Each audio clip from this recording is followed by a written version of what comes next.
Confidence is not a feeling, it is a track record. You think confidence is loud. You see it in the man who dominates the conversation, the one who brags about his winnings, the one who demands attention. You have been lied to. That is not confidence. That is insecurity screaming to be validated. Real confidence is quiet. It is the silence of a man who knows exactly what he is capable of, because he has proven it to himself, day after day, in the dark. This is where the ancient Stoics drew the line. They understood that you cannot talk yourself into being strong. You cannot fake it until you make it when the pressure is real. The only way to true, unshakable confidence is through discipline. If you say you will wake up at 6 and you sleep until 7, you have just proven to your subconscious that you are a liar. If you say you will not eat that junk food and you eat it anyway, you have proven that your impulses are stronger than your will. How can you trust yourself? How can you walk into a room with your head high when you know deep down that you are a slave to your own comfort? You can't. Seneca said, "We are more often frightened than hurt, and we suffer more from imagination than from reality." Most people lack confidence because they are afraid of what might happen. They are afraid of judgment. They are afraid of failure. But the disciplined man removes this fear, not because he knows he will win, but because he knows he can endure. Discipline is the evidence. It is the proof that you are in charge. When you command your body to move, and it moves, you build authority. When you command your mind to focus, and it focuses, you build power. Confidence is simply the reputation you have with yourself. If you have a reputation for breaking promises, you will feel weak. If you have a reputation for iron discipline, you will feel invincible. Let's look at the mechanism of self-control. Society tells you that freedom means doing whatever you want. If you want to drink, take it. If you want to skip the gym, skip it. If you want to explode in anger, let it out. Epictetus disagreed. He said, "No man is free who is not master of himself." Think about that. If you cannot control your reaction to a rude comment, are you free? No. You are a puppet, and the other person pulls your strings. If you cannot control your desire for pleasure, are you free? No. You are a slave to a chemical reaction in your brain. There is no confidence in slavery. A man who lacks discipline is constantly anxious. He is anxious because he doesn't know what he will do next. Will he crumble under pressure? Will he lose his temper? Will he give up when it gets hard? He doesn't know, so he lives in fear. The disciplined man knows exactly what he will do. He has trained for this. Imagine a pilot flying through a storm. If he has never studied the instruments, never practiced the emergency drills, he will panic. His confidence will be zero. But if he has spent thousands of hours in simulation, disciplining his mind to read the dials and ignore the turbulence, he remains calm.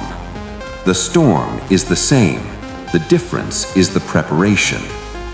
This applies to your life. Your storm might be a financial crisis, a divorce, or a confrontation at work. If you have spent years practicing the discipline of emotional control, you do not panic. You step back, you analyze, you act. People will look at you and wonder why you aren't freaking out. They will call it charisma. They will call it natural leadership. But you know the truth. It isn't magic. It is the result of 1,000 small choices made when no one was watching. It is the result of denying yourself the easy path so that you could walk the hard one. Discipline creates a fortress around your mind. When you are inside that fortress, the chaos of the world cannot touch you. That is real confidence. There is a specific type of discipline that breeds the highest form of confidence, the discipline of silence. We live in a noise-polluted world. Everyone has an opinion. Everyone is reacting. Everyone is offended. The weak man feels the need to respond to everything. If he is criticized, he defends himself immediately. If he is praised, he gloats. His sense of self moves up and down like a leaf in the wind, entirely dependent on what others say. The Stoic practice is the art of the pause. When something happens, a disrespect, a failure, a sudden problem, you do not react. You pause. You create a gap between the stimulus and the response. In that gap, you ask yourself, is this within my control? If the answer is no, you let it go. You do not waste a single calorie of energy on it. Marcus Aurelius, the emperor of Rome, the most powerful man on earth, wrote to himself, "You have power over your mind, not outside events. Realize this, and you will find strength." Consider the power dynamic in a heated argument. One man is shouting, red-faced, losing control of his words. The other man stands still, breathing slowly, maintaining eye contact, speaking only when necessary. Who is the confident one? The shouter is terrified. He is terrified because he has lost control. The silent man is terrifying. He is terrifying because he is unshakable.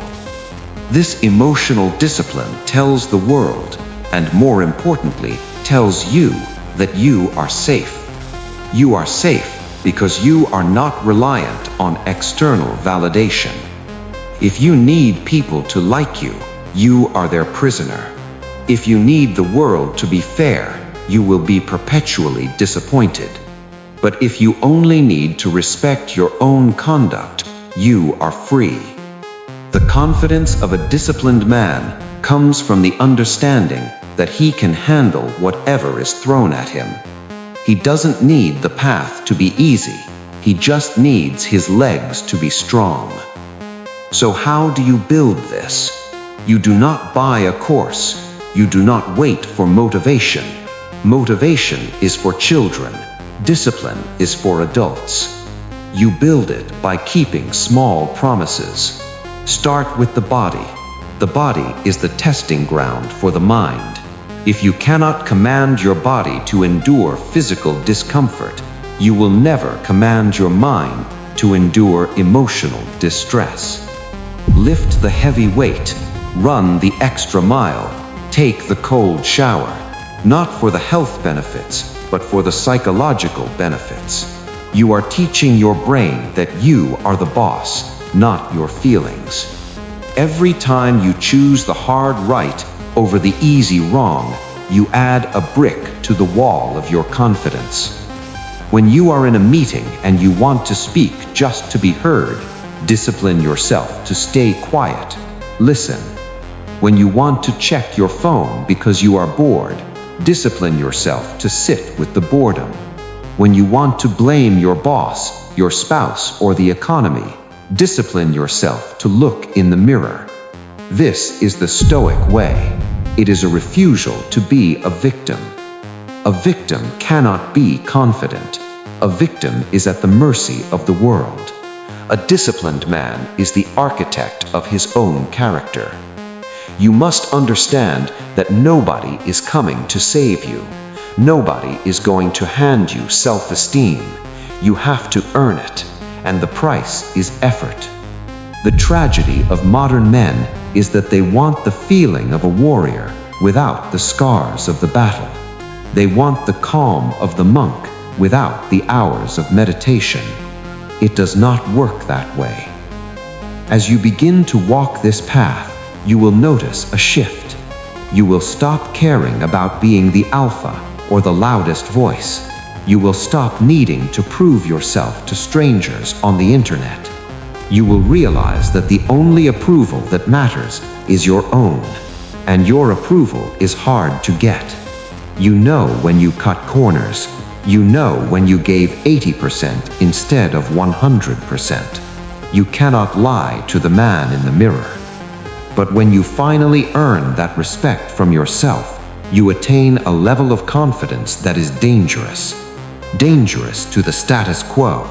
Dangerous to those who want to control you. You become a rock in a river.